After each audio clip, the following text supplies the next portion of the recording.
LeBron would change everything for the Knicks. LeBron's averaging 24.4 points per game this season on 51.3% shooting from the field. That kind of efficiency at this volume is rare, especially when you're talking about someone in his 40s. His three-point percentage is at 37.6, which is actually a career high, and it's not just a fluke. He's taking a healthy number of threes and hitting them at a rate that fits right into the Knicks' current spacing needs. They're sitting around 36.8% from deep as a team, which is 12th in the league, so LeBron's shooting doesn't drag them down. It actually helps smooth out any streaky nights from their wings. Now, his usage rate is around 30%, which is definitely high, but it doesn't break things when you look at Jalen Brunson's usage, which is right around 28%. What's important here is LeBron's ability to operate as a secondary playmaker. He's averaging 8.2 assists per game with a 34.9 assist percentage. That's borderline surgical. The Knicks were ranked 18th in offense, and his ability to create open looks for teammates without hogging the ball would bump that number up in a hurry. The on-off numbers don't lie either. When LeBron's on the court, the Lakers' offense improves by over 7 points per 100 possessions. That's a huge swing. Brunson's doing his thing at 26.5 points per game and 6.5 assists. But he's a score-first guy. LeBron gives them a whole other gear in terms of ball movement, and it's not just theoretical. His career assist percentage is over 50%. That's absurd. Half the made shots when he's on the floor come from his passes. That's chemistry waiting to happen. Let's talk about lineups, because this is where it gets really spicy.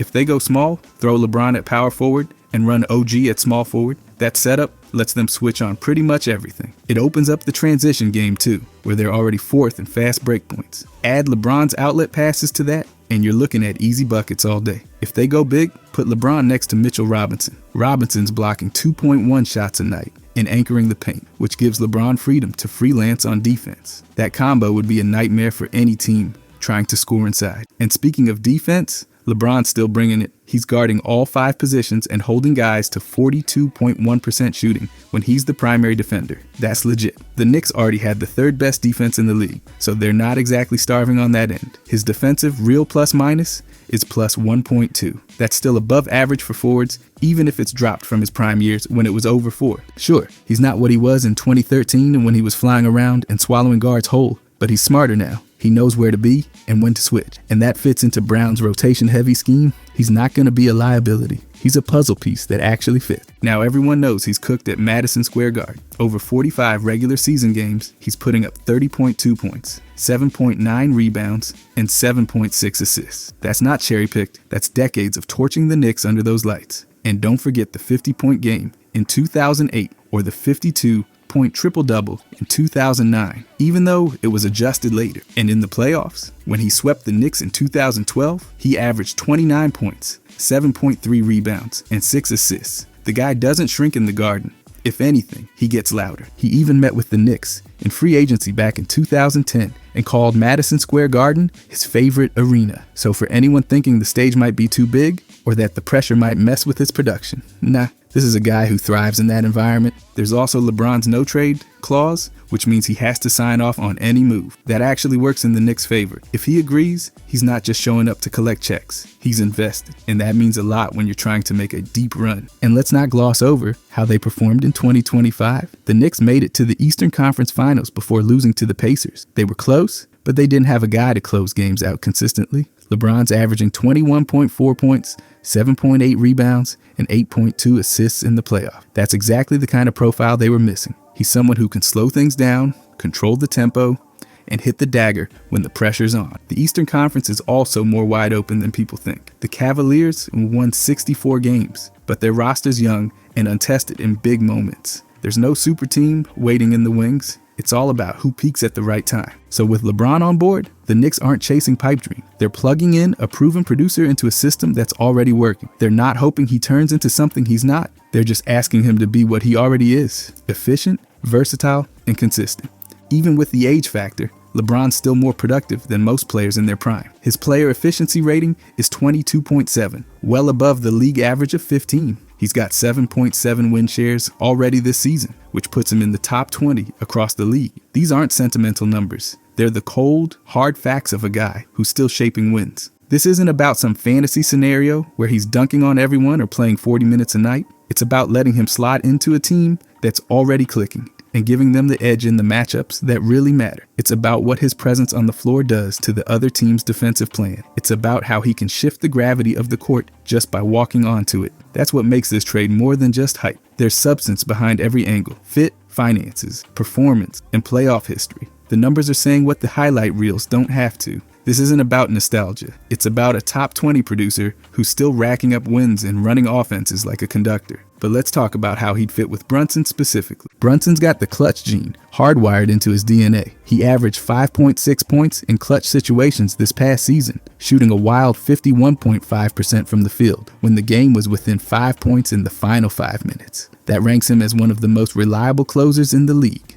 And no, this isn't just empty hype. His isolation efficiency was 1.12 points per possession, which lands him in the 89th percentile. That's not just good, that's elite. He's surgical when defenses tighten up, but when he's the only one creating those shots every time down the stretch, defenses start loading up. That's where LeBron's numbers matter just as much. LeBron, even now, is giving you 4.2 clutch points per game on over 50% shooting. And the bigger deal, he's handing out over 2 assists in those same moments. That means he's not just taking pressure off Brunson, he's actively distributing it to everyone else on the floor. His assist percentage across the season is 34.9, and he's not slowing down in the clutch. Brunson can shift off the ball, spot up, and get cleaner looks. He's a career 38.3% shooter from deep, and he's even more dangerous when he doesn't have to dribble 12 times to get there. Put them together in the backcourt, and it forces defenses to pick their poison. You want to double Brunson late? Fine. LeBron's got the ball and 4 shooters around him. You hedge on LeBron,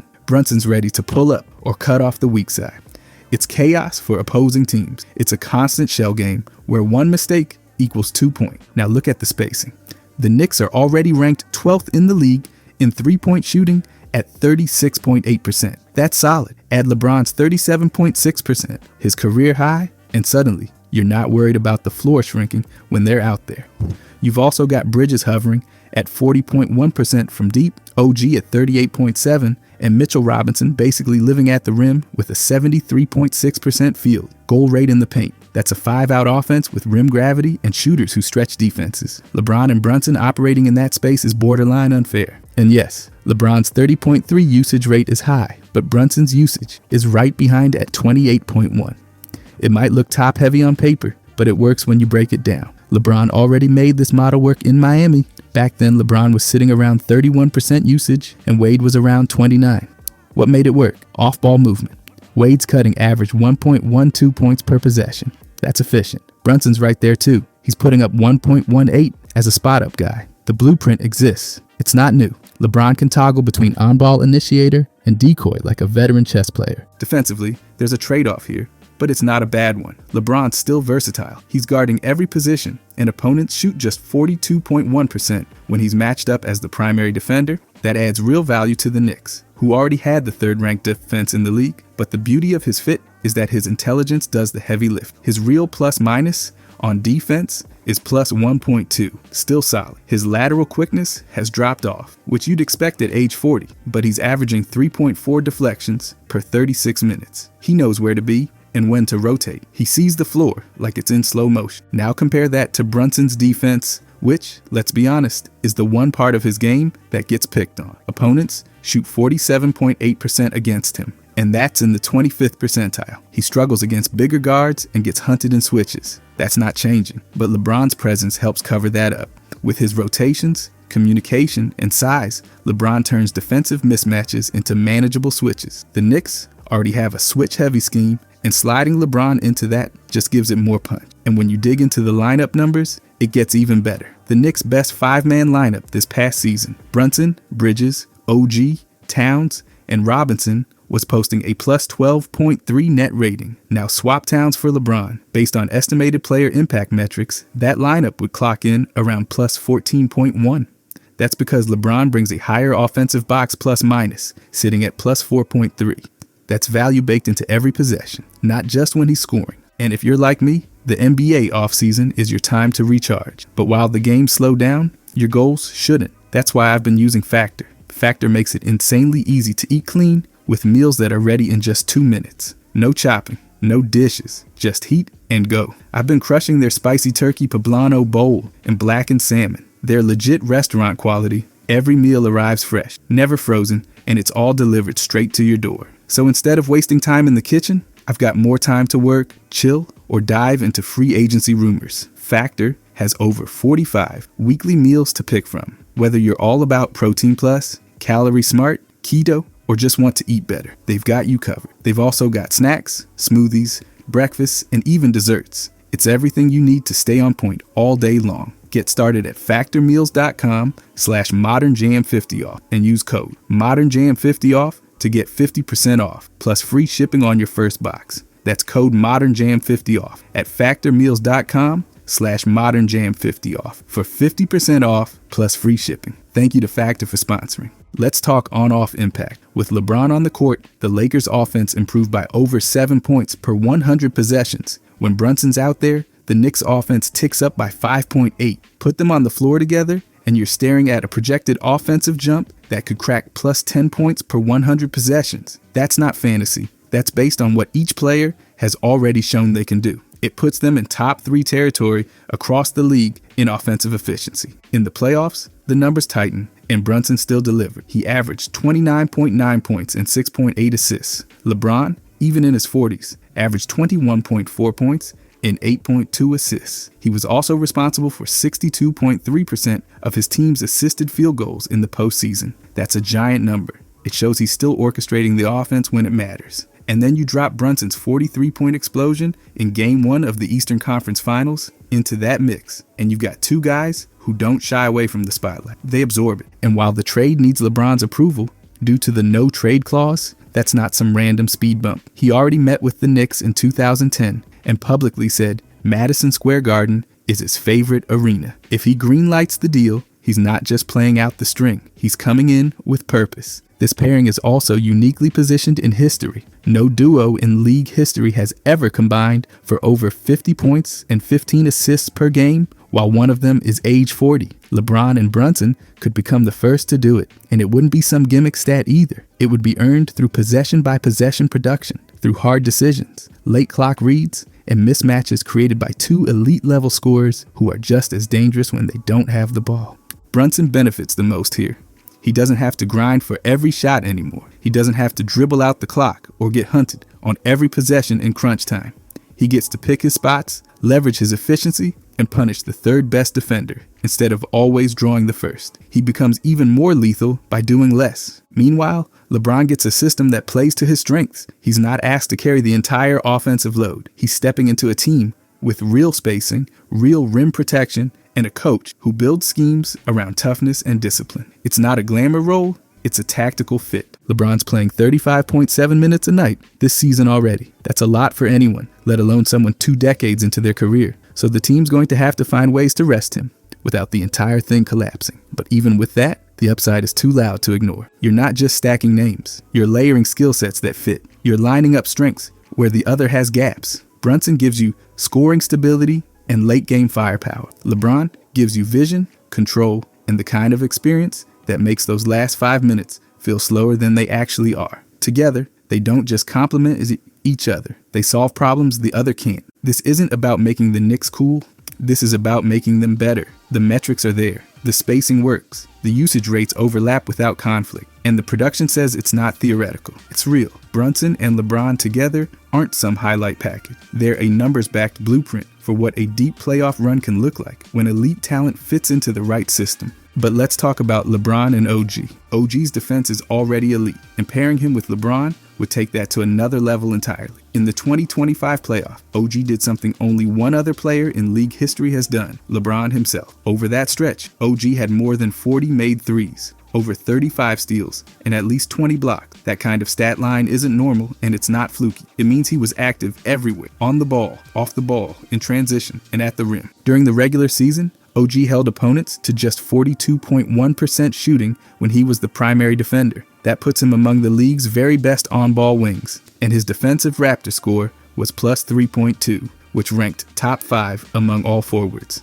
That's a serious number. It's not just about highlight steals or flashy block. It's about shutting people down consistently. LeBron, on the other hand, has seen some physical decline on defense. He's lost a bit of lateral quickness, and his steal rate has dipped by over 1% since 2020. But that doesn't mean he's washed on that end. He still puts up 3.4 deflections per 36 minutes, and he was averaging nearly 2 blocks a game in the 2025 playoff. So even if his foot speed isn't what it was, his timing and awareness still generate results. He reads plays faster than most players execute them. Put them together, and you've got a defensive pairing that's all about flexibility. LeBron guarded all 5 positions this past season. OG's 7'2" wingspan lets him take on 1 through 4 without blinking, and that fits like a glove in Mike Brown's aggressive switching system.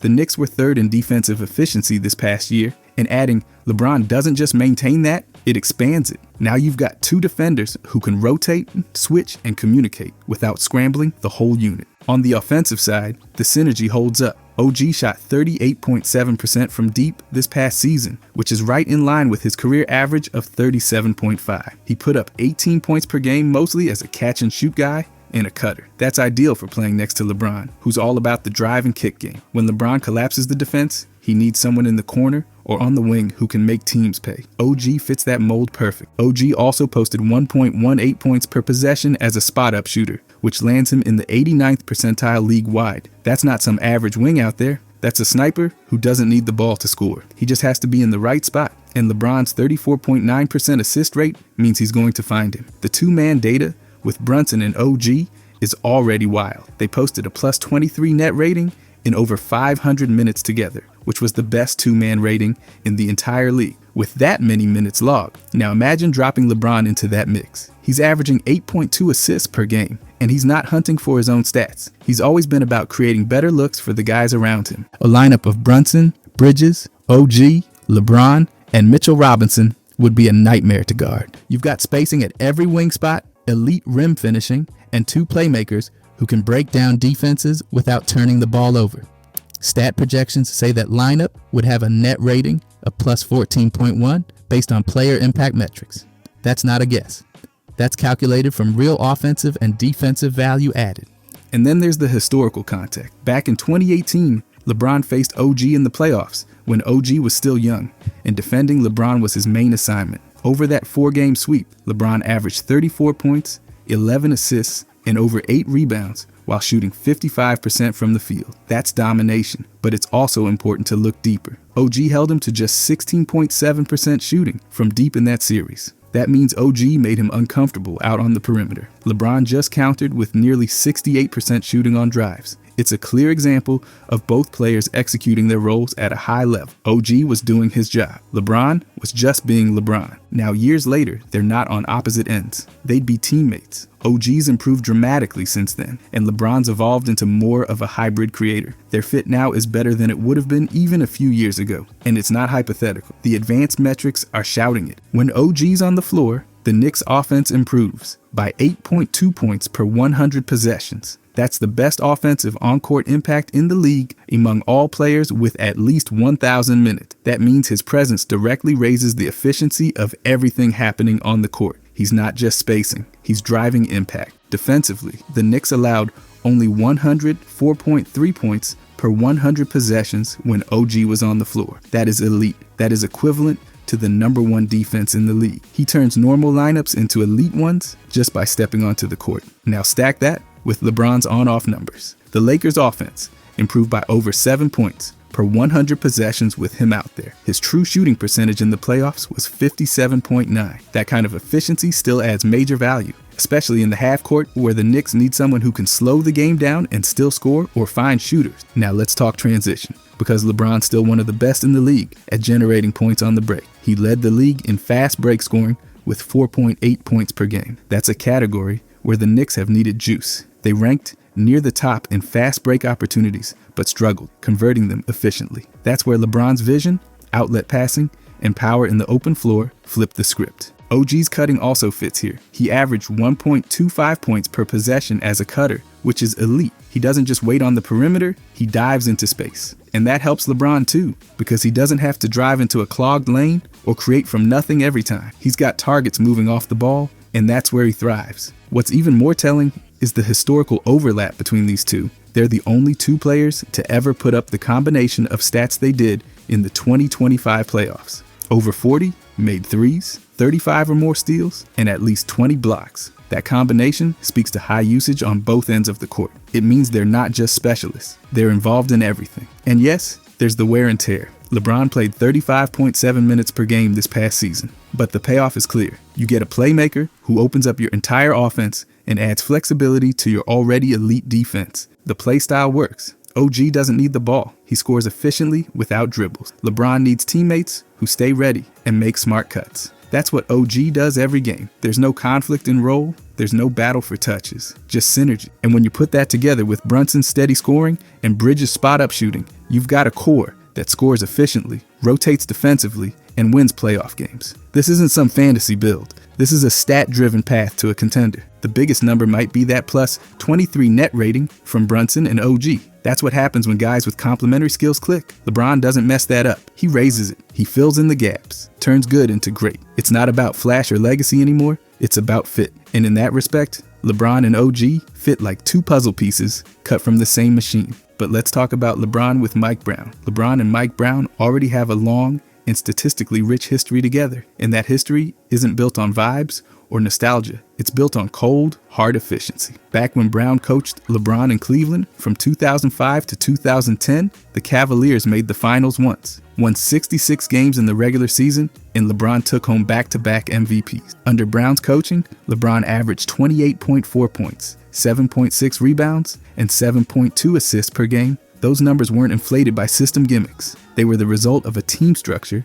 that revolved around LeBron's ability to do everything. Brown built top 5 defenses 3 times during that stretch, and he handed LeBron the keys to the offense with a 30.8 usage rate and a 35.2 assist percentage. That's the foundation of trust and tactical alignment. Fast forward to now, and LeBron's numbers are still holding up. He's averaging 24.4 points per game on 51.3% shooting from the field, including a career-high 37.6% from 3. That's not just a weapon in Mike Brown's offense, it's a requirement. Brown's most recent work with Sacramento saw his teams rank second in pace and first in three-point rate.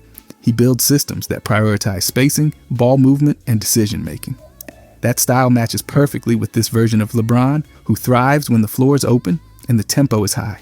The current Knicks roster isn't dragging its feet either. Jalen Brunson, Bridges, and OG shot a combined 36.8% from deep last season, which ranked them 12th in the league. Throw LeBron into that environment, and his gravity changes the spacing dynamic. Defenders can't cheat off him anymore. Not when he's hitting threes at a near 40% clip. That opens the floor for Brunson's drives, OG's cuts, and Bridges' spot-ups. LeBron's presence forces defenses into tough decisions every possession. And then there's the defense. Brown's bread and butter has always been defensive discipline. Even with the Kings, he was constantly building switch-heavy schemes that relied on communication and anticipation. That plays to LeBron's strengths. Sure, he's lost a step in lateral speed. His steal rate has dipped by 1.3% since 2020, but his instincts remain elite. He's averaging 3.4 deflections per 36 minutes, and his defensive real plus-minus is still a solid plus 1.2. He's not chasing guards around screens anymore, but he's diagnosing plays before they develop. That's where Brown can use him like a free safety,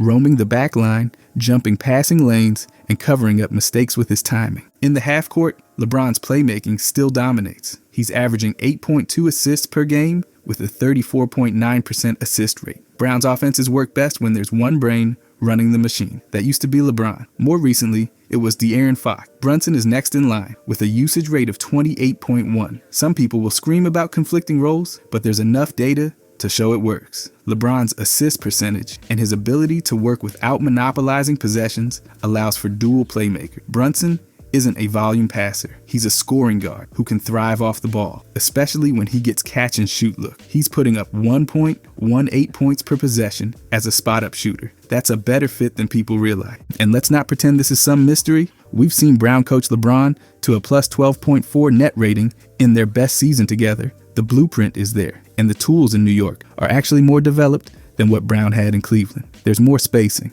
more athleticism, more shooting. And just like those old Cavaliers teams, the defense can carry stretches. Under Thibs, The Knicks rank third in defensive efficiency. That won't change with Brown, but the offensive ceiling definitely improves with LeBron at the helm. The lineup projections speak volumes. With LeBron on the floor, the Lakers were plus 7.1 points per 100 possessions better offensively. With OG on, the Knicks were plus 8.2. Combine those two in a Brown-led lineup, and the net rating easily hits double digits. Based on projected lineup efficiency, a unit of Brunson, Bridges, LeBron, OG, and Mitchell Robinson would sit around plus 14.1 in net rating. That's elite tier production, the kind you only get from playoff level roster. Then there's the playoff performance. LeBron might be 40, but he's still averaging 21.4 points and 8.2 assists per game in the postseason. In fact, his playoff assist rate hit 62.3%, meaning nearly 2/3 of his team's field goals were coming off his passes. That's staggering. And when you match that with Brunson,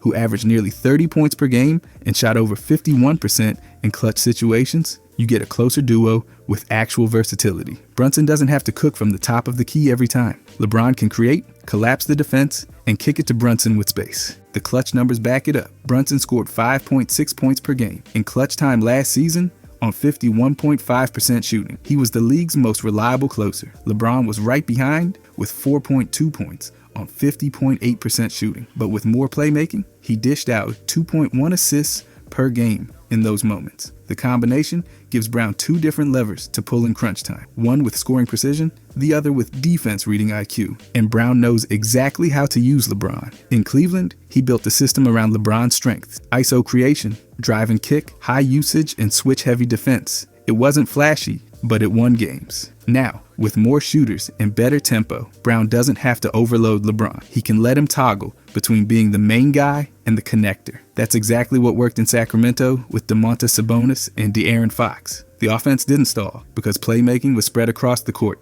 LeBron brings that same dynamic, but with far more polish and control. There are challenges, though. LeBron's playing 35.7 minutes a night, which is a lot for anyone, let alone someone pushing 40. Brown isn't known for minute reduction wizardry, so the staff would need to build a smarter rest schedule. Load management becomes crucial if they want him peaking in May instead of dragging through March. And on defense, while LeBron's still productive, he's not guarding speed demons anymore. That's fine, but it means the scheme has to protect him on certain matchups, just like Golden State does with Draymond. Still, the upside outweighs the risks. LeBron's fit with Mike Brown is backed by years of proven success.